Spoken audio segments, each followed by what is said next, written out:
Welcome to the class video for Module 7, in which we'll look at Thomas Paine's Common Sense. Second, probably only to the Declaration of Independence itself, Common Sense is the most iconic essay or literature of the American Revolutionary period. It's almost universally recognized by the revolutionary generation itself as the essay that most embodied the American creed of protest and claims for independence from Great Britain. It is printed in the thousands in pamphlet form and distributed to soldiers in the Continental Army and the state militias, and it is endlessly reprinted in the newspapers up and down the colonial coast and quoted and cited as a kind of authoritative text by subsequent writers. For our purposes, in order to understand the relationship among the texts on the syllabus for this course, we want to see in Common Sense the radicalization of American protest from Dickinson. A variety of elements in Dickinson mark him off as a kind of moderate in the constitutional arguments of the 1760s. Perhaps most fundamentally, Dickinson is arguing in order to claim the rights under the British Constitution. And what we'll see in Paine is the beginning of a construction of an independent sovereignty within each of the former colonies now become American states. Conceptually, we will want to see how the origin story of that sovereignty that Paine is going to describe for us a natural government, right? And what a natural government should look like, and claim that for the colonies becoming states.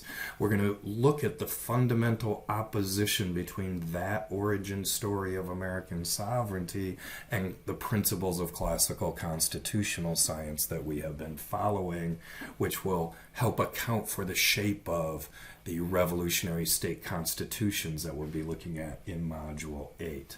And finally, then, we'll want to look at conceptually the standard for revolution that Paine sets. If you remember from both Locke and Rousseau, one of the concerns about bestowing upon us the right to disobey government and to rise up against government is that you are creating an invitation for anarchy and licentiousness and the reign of self-interest. That is, that we each get to make decisions for ourselves and we never have to submit to the collective rule of the group. In Paine's very low standard for revolution, as we'll see by the end of Common Sense, there's a fundamental change in the social psychology of American constitutional thinking, and we'll come to that. Again, your assignments for this module are to read the Paine selections in Canvas and then to take the reading quiz. And as always, to be doing that reading with a mind towards your concept essay now becoming your textual genealogy and looking for places where Paine is discussing the foundational concepts that you are, even if it's in a different context, that you are addressing in your semester writing project. So let's begin by returning to the timeline of revolution and looking at how the revolutionary protest has advanced between the time Dickinson wrote and the time of Paine's writing. If we return to the timeline of the revolution and pick up where we left off with Dickinson, and recall that Dickinson is writing in 1767 and 1768 in response to the Townshend Act, the next thing that we notice about the timeline of the revolution is this pause where there's very little activity between 1767 and 1773. The period of imperial protest is really divided into two phases. A lot of activity around 1763 to 1767 in response to this initial wave of parliamentary acts, and then a pause that is another 5 or 6 years, and then a kind of lighting of the fuse in 1773 and a rapid acceleration to the Declaration of Independence in 1776. That pause is significant because it reflects the ambiguity of the revolutionary argument as Dickinson proposed them. If you recall, he's trying to make this very technical and not particularly persuasive argument that the Townshend duties are a tax upon the colonists. They're not, if they were designed to regulate trade, they would be mere impositions, but because they declare in the preamble that they have the purpose of raising a revenue, therefore it's tyranny and the colonists should resist.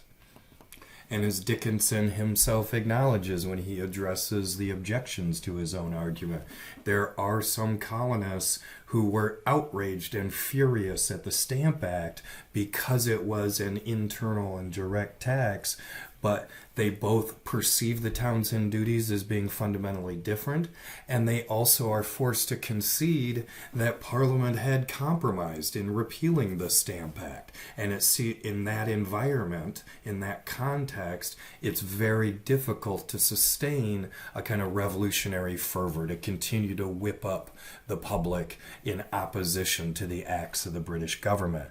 And in that environment where the arguments for revolution are so narrow and technical and specific, and where the British Empire at least has a claim to having made concessions around the argument, those colonists who are radically opposed to the British policy become a smaller and smaller minority. They get confined to a smaller and smaller group. The primary form of opposition then through this first phase is the organization of boycotts of British goods. That is to say, any of those manufactured items that had the Townshend duty placed upon them, if you were opposed to that law, then simply do not buy those products. And that actually translates, as we'll see in a couple of slides here, into kind of quasi-legal organized bodies who self-organize to enforce these boycotts, and those are really the first revolutionary cells. But there is this long period. The boycotts are very popular and lots of people participate in them in the beginning when everybody's really mad, but the longer this kind of truce or détente or pause period lasts between 1767 and 1773, the harder and harder it becomes for those patriots that are most worked up about this to compel their neighbors to participate in the boycotts. And the boycotts break down and lots of merchants violate and smuggle in goods, and it's harder and harder to kind of sustain the organization of protest through this period of from 1768, say, until the Tea Act in 1773. And it may very well have been, if there had been no Tea Act, that this phase of kind of quasi-war, Cold War between the colonists and the imperial center focused on whether the colonists can get by without purchasing the products that carry the tax. That phase may well have lasted indefinitely, and there may have been no Revolutionary War if it were not for the events that ignited in the last 3 years, in 1773 leading up to 1776. Now, one of the great ironies about the Tea Act, it's really the spark that launched the revolution. From the point of view of Parliament that passed it, it had almost nothing to do with the British North American colonies. It was not at all the focus of the Tea Act. The official full name of the Tea Act is the East India Tea Company Act, and it was a statute passed by Parliament designed to help this very important business in Britain called the East India Tea Company. You can think of the East India Company as a kind of giant corporation that anybody could invest in, buy stock in, but it was essentially run by the government. The officials, the CEO and whatnot of the company were all government-appointed officials, and the reason it was so important is that it was the major vehicle in this time period that Britain was developing its colonies in India. And so instead of it being a British government enterprise, they created this corporation to go do it for them. Now, there was a big financial scandal within the East India Tea Company. It essentially amounted to embezzlement and a stock market scheme to inflate stock market prices to cover up for officials' embezzlement, etc. It was a giant political scandal in the early 1770s in Britain. And what Parliament tried to do with the East India Tea Company Act is help the company out of its financial crisis by cutting taxes. And this is the key irony to understand about the Tea Act. The Tea Act, in fact, cut taxes dramatically on tea sold by the East India Tea Company. It cut the taxes even further, if you recall, from the Sugar Act, cut the tax level across the board on all the enumerated commodities. The East India Tea Company Act, nearly a decade later, specifically targeted the goods sold by this one company and said you have to pay almost a negligible tax. It's like a penny a pound or something that's virtually inconsequential in the market price of tea. The reason Parliament does this is to help the tea company make more money, right? More profit on the tea that it sells to try to recoup the losses in this great political financial scandal that it had gone through in the previous few years. So hang on to that interpretive irony, right? The American Revolution was caused by the British North American colonists' reaction to an act of Parliament that substantially cut taxes. Now, why would the colonists object to this Tea Act then if it was cutting their taxes on their tea? Because they are in the process of trying to boycott every good that carries any of these British taxes. And so the interpretation from the North American colonists is you're trying to reduce the tax on the item that we are most dependent on. Imagine if all Americans today tried to boycott coffee, right? What percentage of American people love to have their daily coffee, and how hard it would be to organize a national boycott of that. Tea is a similar kind of commodity to the colonists, and it's one of the things they have struggled, the patriot organizations, most mightily to get the other colonists to boycott, to participate in the boycott and protest of the tax. So the interpretation of the North American patriots is that you are reducing the tax to the lowest possible level, keeping indeed if you really wanted to help the tea company, you just get rid of the tax altogether. But you left this penny a pound marginal level on there simply to seduce us into buying the tea because it'll be too cheap now, even cheaper than our smuggled tea from other countries that doesn't have any tax on it at all. And through this stratagem, you will trick us into conceding the constitutional principle that you have the right to tax us. And it is that perception and argument, particularly by the most radically patriot-devoted organizations or cells in the North American colonies, that then ignites a protest, a popular protest, first in the Boston Tea Party and in similar events in other major harbors when the tea first arrives. And it's that that brings people into the streets to protest this act that is most reminiscent of the Stamp Act protest, that initial surge of opposition to the British Empire. And once again, that protest may well have simmered down. That is, if Parliament had done nothing or had only a kind of moderate response to the colonial protests. Remember, in 1765, they responded by actually repealing the act that had brought the colonists into the streets. If they had done so here in 1773, once again, there may very well have been no American Revolution. But the colonial protests against the Tea Act, when the news of the Boston Tea Party arrives in London, it causes the Prime Minister, Robert Townsend, and his ministry to fall. That is to say, he gets replaced by another prime minister, William, I think, Grenville. The main argument of the Grenville coalition is you have demonstrated your weakness by constantly bending over backwards and making concessions to the colonists. This dumping of the tea into the harbor and refusing to accept perfectly legal British tea to be accepted into their ports is the last straw, and it shows that compromise never works with these people. And so what's known as a war hawk administration comes into power, and that's what Grenville represents. He represents those members of Parliament Parliament that had always been opposed to any compromise with the colonies, force the laws down their throats, require them to comply. And when Grenville comes into power and his party comes into power, they pass in 1774 the Intolerable Acts. The Intolerable Acts embody a very aggressive British response to these colonial protests. And they do a number of things, including closing the port of Boston until the city agrees to pay for the destroyed tea, the suspension of the Massachusetts Colonial Assembly, and a variety of other measures, changing the court system to make it easier to bring in convictions of people who are smuggling goods in here, trying to evade these taxes. A whole measure of reforms that essentially suspend civilian government in the colonies. Not just Massachusetts, though it is the prime object, but all those places where the protests against the taxed tea had occurred.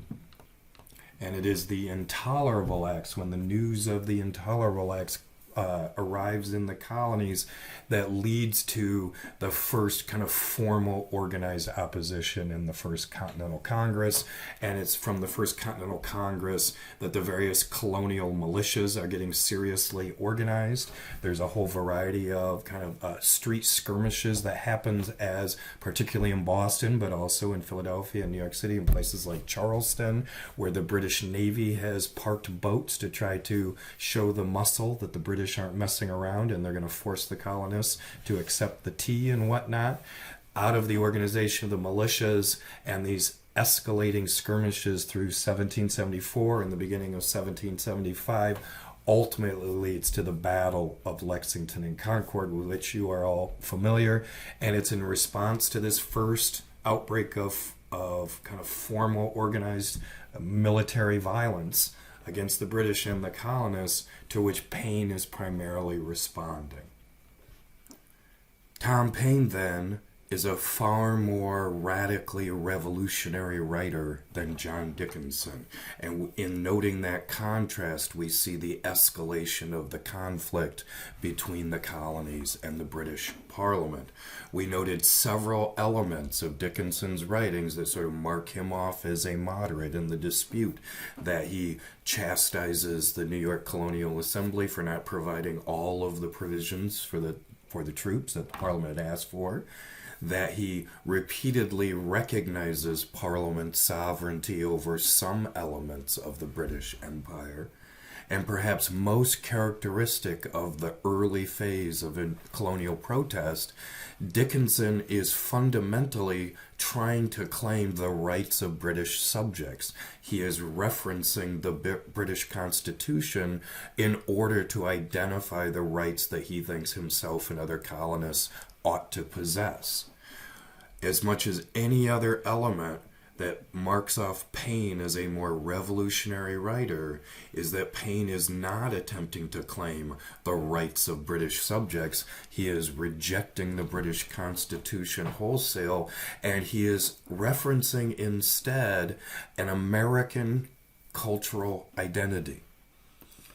At its bottom, Paine's argument rests upon the idea that we are fundamentally different than them, and our own government is an expression of our natural rights, not residing or not depending upon any meticulous dissection of the language of parliamentary statutes. And it's that reference to an American identity that is so characteristic of the latter phase, the intensification phase of the period of colonial protest. And there are a number of elements that are going on in the background here that are supporting that idea to which Paine is referencing. Think of them as sort of the cultural backdrop or cultural dimensions that are fostering and encouraging this intensive focus on constitutional rights and constitutional arguments. We will see, beginning in the next module, that one of the most prominent and consistently claimed rights that the Americans articulate in their constitutions and commentaries on their constitutions is the right to freedom of religion. it is difficult to understand why that's so important to the colonists if you understand the kind of triggers of the American Revolution as primarily being about the dissection of constitutional rights. There is nothing in the British Constitution that bars freedom of religion, and it's not implicit in, or explicit I should say, in the arguments around the Stamp Act and the Townsend Duties and the Tea Act, and yet it is foremost on the minds of Americans as they turn then to write their founding documents of their new states. In fact, radical religion, that is the preaching of natural rights of the colonists and the preaching of resistance to imperial tyranny, is a major element of the cultural backdrop of the revolution, and it has different effects in different parts of the colonies, which lead to the particular formulation of freedom of religion that we'll see ultimately in the First Amendment to the federal Constitution. There are official state churches in both the New England colonies and in the southern colonies, but no official state church in the middle colonies, especially Pennsylvania and New York. An official state church means that the law mandates that everyone who lives in the colony must pay taxes to support, and then mostly the laws say that you must attend, but in many colonies those aren't actually enforced. So you can attend your own church if you want to, but there's an official state church of the colony.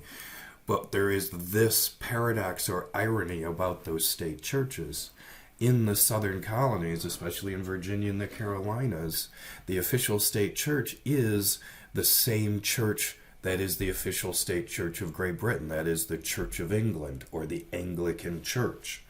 So in the southern colonies, it is pro-revolutionary, it is pro-patriot to refuse to attend Anglican church services and to refuse to pay your taxes and to go join one of the Protestant dissenting sects. Most popular in the South are the Baptists and the Methodists.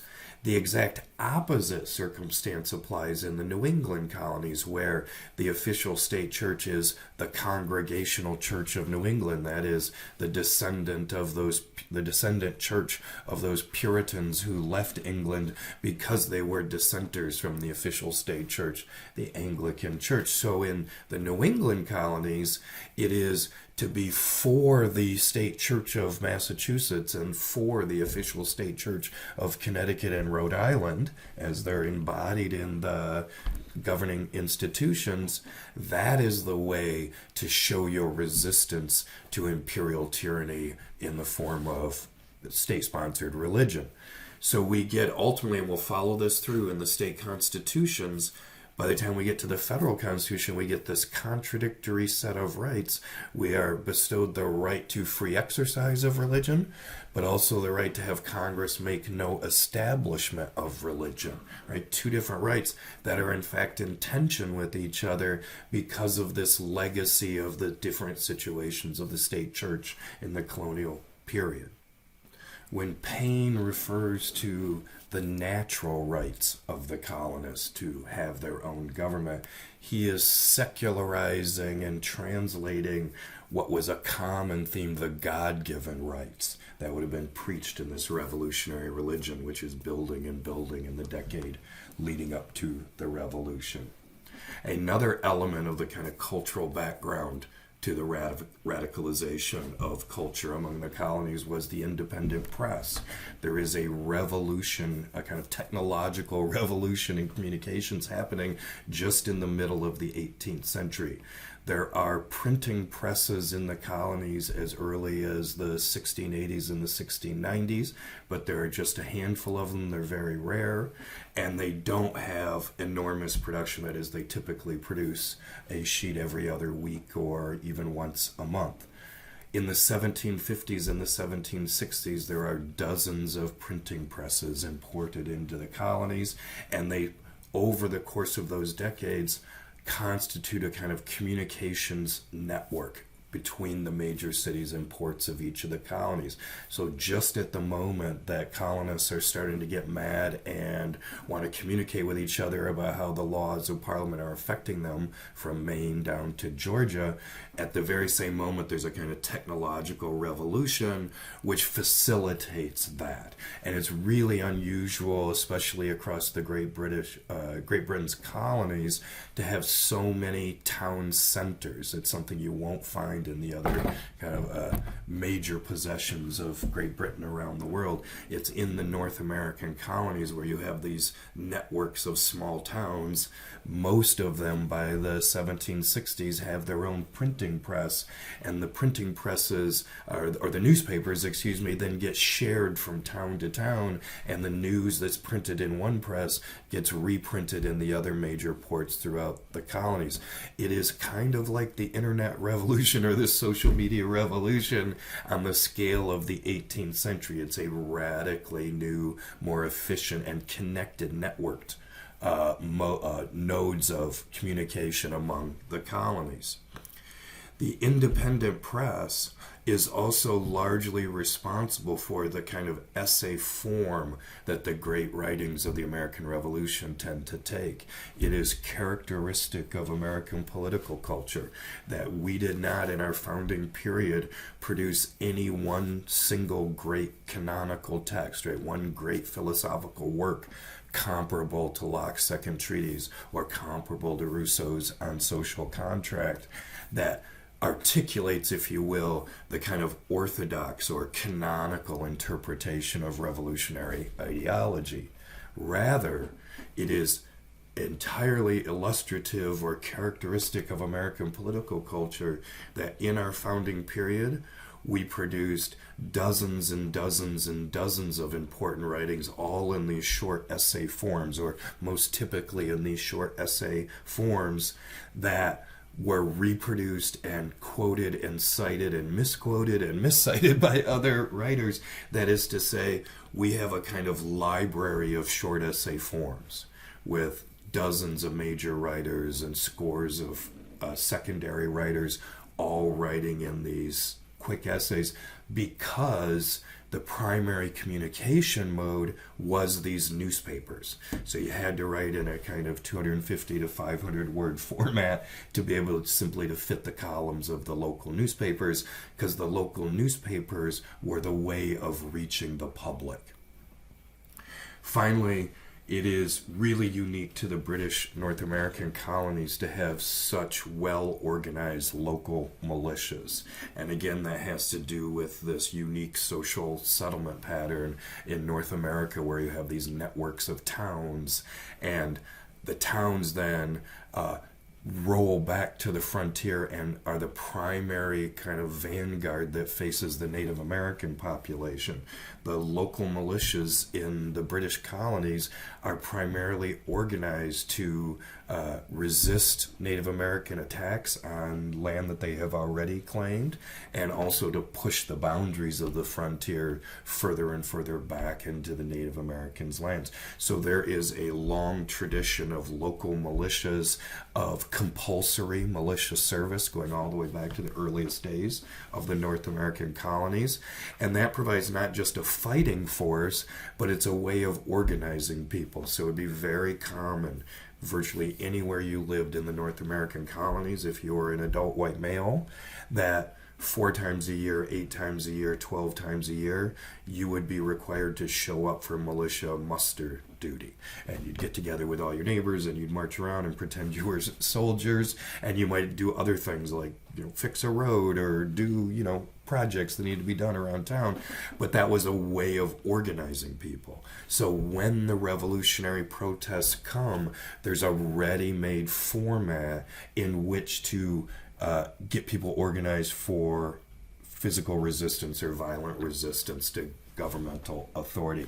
And those local militias then translate very readily, because they're subject to local authorities, into a kind of architecture of extra legal bodies that come to take governing authority away from colonial institutions. And we'll look at those briefly next. Finally, then, both to understand the environment in which Paine is writing and also to lay the foundation for Module 8 and to have some sense of where the state constitutions are coming from, it's worth having some sense of the way in which these extra-legal or illegal or bodies with no government sanction are gradually coming to take control of the patriot movement, and there's a kind of parallel system of control going on, the kind of revolutionary cells that ultimately culminate in the Continental Congress. If you recall, the origins of the colonial protest, first in the Stamp Act and then with the Townshend duties, were to organize boycotts of British goods. The committees or the organizations that both encourage people to sign up for the boycott and then to oversee the enforcement of those boycotts were called non-importation associations. And this is really the foundation of the organization of a revolutionary cells to oversee the protest movement. There were dozens of non-importation associations from Maine down to Georgia.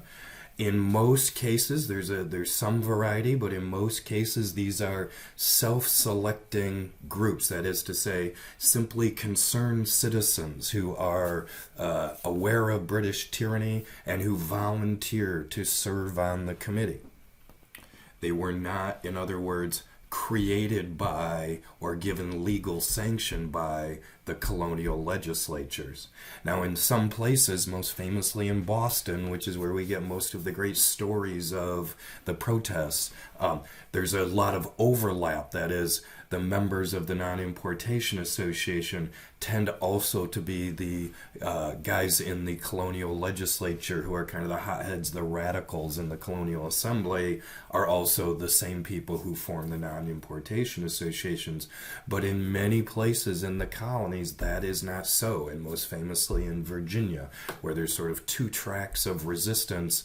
The colonial assembly in Virginia, what's called the House of Burgesses, is organizing its protest and passing resolutions, and very much independently of what the House of Burgesses are doing, most famously George Washington and George Mason, a bunch of other heroes of the Revolution whose names you've heard of, got together in Virginia and decided to enforce their own non-importation association. Now, you see some images on your screen of the associations. It primarily consists in a kind of public declaration. I promise not to buy these goods, and if I'm a merchant, I promise not to import and sell these goods. Because I'm a patriot, I believe in colonial freedoms, and I want to resist Parliament's tyranny. All of that is fine and well as long as the people who sign up, of course, comply with the agreement. The problem comes with people who choose not to comply with the agreement. Either they never sign up or they sign up, and as the boycott goes on, it gets more and more tempting, harder and harder to live without these products, and more tempting to import them and try to sell them because, of course, the price will go up the longer the boycott goes on. So it's violators of the non-importation associations, especially merchants, who get caught by these committees with, illegal or boycotted goods in their warehouse, who become the first victims of revolutionary violence. You see a couple of examples here of merchants who had gotten caught and were compelled under threat of violence. That is, we're going to burn down your warehouse, we're going to burn down your home, we're going to kill you, or we're going to haul you out of your house and tar and feather you and drag you behind a horse through the village, right? Under those threats by these non-importation committees, these merchants are compelled then to apologize to the public by writing a public letter admitting their faults and promising to abide by the agreement. This is the kind of traction, the revolutionary traction through these committees, but these committees are essentially illegal. That is, they're just volunteer bodies, people who take up, guys like George Washington, who take upon themselves the authority to beat up their neighbors if their neighbors don't go along with this agreement. Now, that long pause or kind of détente from the Townshend duties up until the East India Tea Act is really important, because that 5 or 6 year period or so, the tension around the enforcement of the boycott is the most acute issue of colonial protests. That is to say, it becomes primarily a conflict between colonists, as those who are most radical and committed to resisting these laws are increasingly frustrated with their neighbors who kind of shrug their shoulders and say, I guess we got to live with that. I can't live without paint. I can't live without glass. I can't live without tea. I'm going to go ahead and buy this stuff. And the conflict among the colonists is the most acute crisis until the Tea Act changes the focus back to Parliament. As these non-importation associations have a harder and harder time enforcing these agreements, they start to correspond with each other, and they start to check in. Well, we caught Merchant Smith. He had a shipload of tea coming in. We told him he couldn't sell it in this harbor. We're pretty sure he shipped it up to your harbor. Keep an eye out for him, right? And so as these associations try to maintain enforcement of their agreement, they start to correspond and network together. And then those groups that are writing to each other become known as the Committees of Correspondence, and once the Continental Congress is organized, Committees of Safety. That is, at first, they're just supposed to communicate with each other to help enforce the non-importation. When they become Committees of Safety, they are actually empowered with revolutionary authority to command the militias to come out and resist British troops. Now, the Continental Congress itself is a mix of these two forms. Some delegates to the Continental Congress are officially appointed by their colonial legislature, so they have a kind of official sanction to speak on behalf of their colonial assembly. Where those colonial assemblies are suspended in 1774 and 1775, they can make no official decree of who they would delegate to speak on their behalf at a Continental Congress. And then there is a kind of informal set of decisions made, and it's almost universally the leaders of these Committees of Correspondence and Safety who get chosen to go to Philadelphia to represent their colony. That's notoriously true for Massachusetts, because it is the prime object of the Intolerable Acts. So you have, by 1775, by the time of Tom Paine's writing, a virtual parallel revolutionary government in place that is already claiming the authority, the sovereign authority, to command the defense networks of the colonies. So you're virtually on the precipice of independence in all but name when Paine is writing, and it's because of the evolution of these extralegal bodies over the 10 to 12 years or so of colonial protests. So as we turn now to Paine, we're in a very different environment than the environment in which Dickinson was writing, and Paine is trying to speak broadly to this American identity and to the infrastructure, to the architecture of government that is already in place. So let's turn now and look at the opening lines of Tom Paine's Common Sense.